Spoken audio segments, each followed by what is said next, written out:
श्री राम।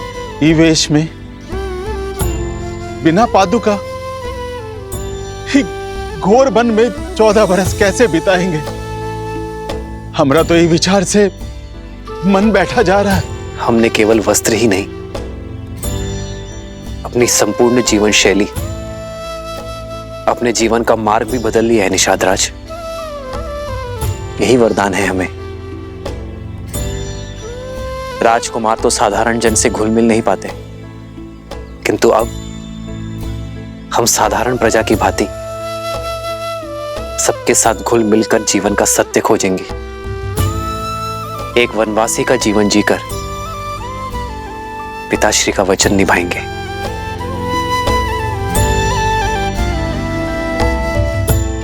निषाद राज, इससे पूर्व अयोध्या वासी खोजते हुए हमें यहां आ जाए, हमें गंगा पार करवा दीजिए। मन तो ना ही मानत है, पर आपके कर्तव्य में आड़े नहीं आऊंगा। ऊपर ले जाने के लिए केवट सच कर दिया है श्री राम। सिया राम जय जय राम, राम सिया राम। यहाँ श्री राम धर्म की यात्रा में आगे बढ़ रहे थे और वहां रावण अधर्म के मार्ग पर। दशानन, तुम और तुम्हारा पुत्र पाताल लोक में नहीं जा सकते।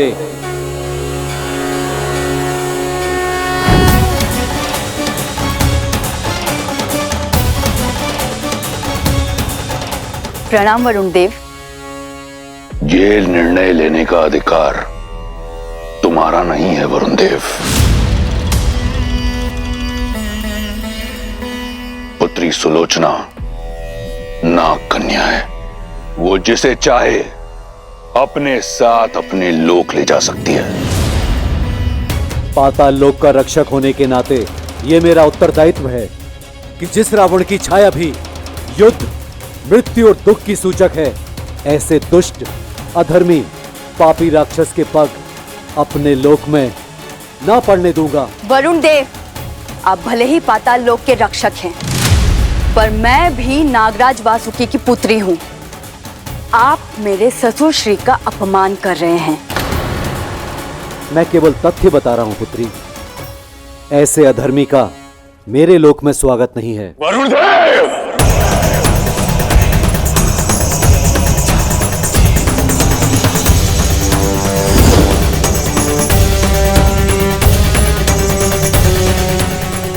प्रतीत होता है कि अपने पिता के स्वाभिमान का द्वंद्व मुझे पाताल लोक के द्वार से ही आरंभ करना होगा।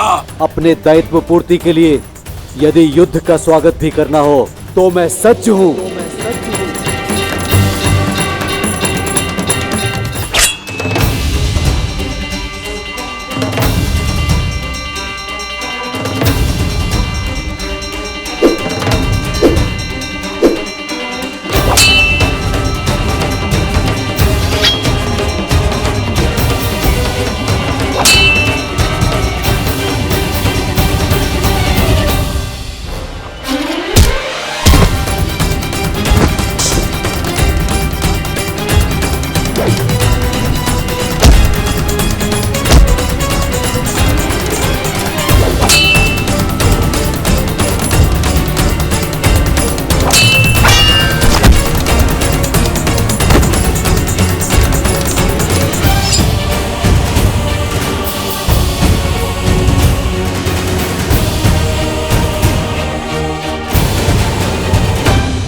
मेरे पिताश्री का अपमान इस संसार में सबसे बड़ा पाप है वरुण, जिसके दंड स्वरूप मैं तुम्हें लंका के कारागार में अनंत समय तक डालकर इतनी यातनाएं दूंगा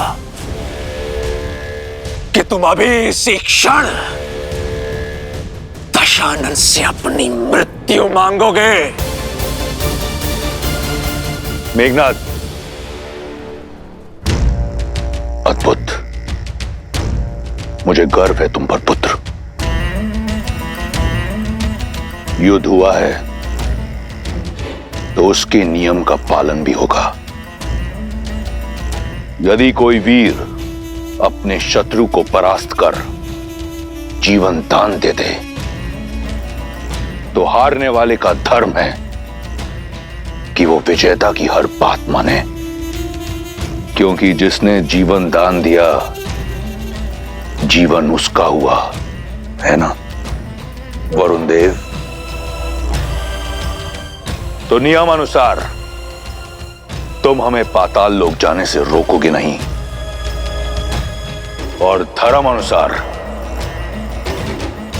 तुम इस पापी अधर्मी राक्षस की लंका जो चारों ओर जल से घिरी हुई है उसकी रक्षा करोगे। कोई भी शत्रु लंका में प्रवेश ना कर सके। पुत्री सुलोचना, ले चलो हमें पाताल लोक।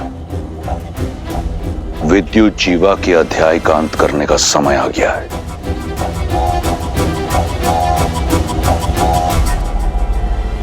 सुलोचना, पिता और लंका दोनों के मान का प्रश्न है। अपने ससुर और ससुराल का मान रखो।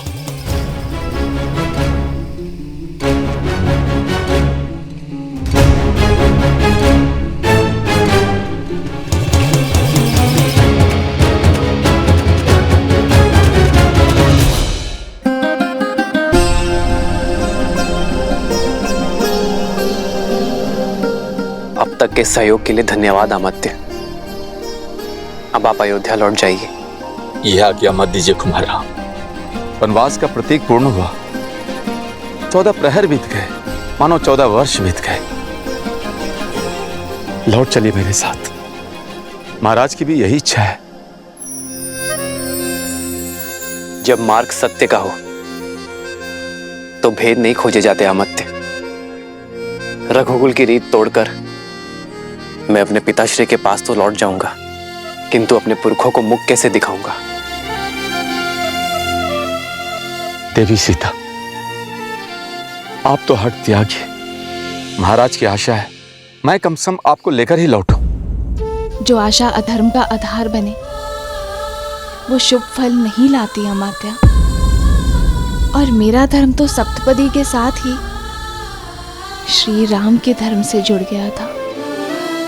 अब आप ही बताइए, मैं एक धर्म छोड़कर दूसरा धर्म कैसे निभाऊं? मैं जानती हूँ पिताश्री आहत हैं, पर उन्हें अपनी पुत्र वधू पर गर्व भी होगा, जो अपने संबंध की लाज रखने के लिए वन की वासी बनने के लिए भी सच है।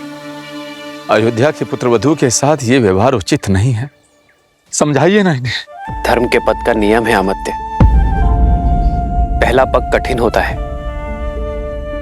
उसके बाद सब सुगम। और जो एक बार इस पद पर आगे बढ़ गया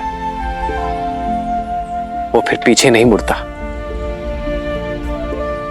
यही कर्तव्य निष्ठा है अमात्य, यही धर्म परायणता है। मैं चाहूं तो भी सीता और लक्ष्मण को जाने से नहीं रोक सकता। मेरे पिताश्री और तीनों माताओं का उत्तरदायित्व अब आपका हुआ,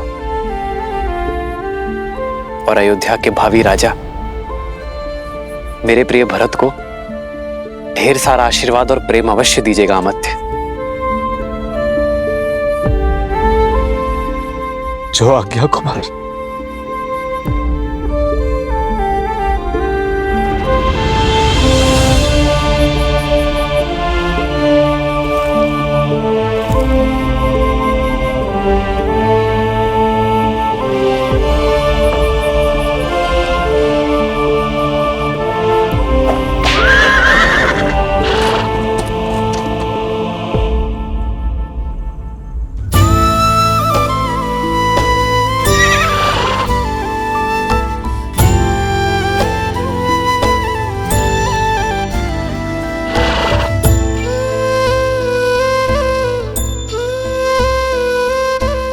जाओ,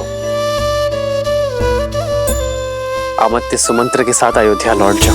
वन उपवन का भ्रमण कराते, गंगा का जल पान कराते, नियति के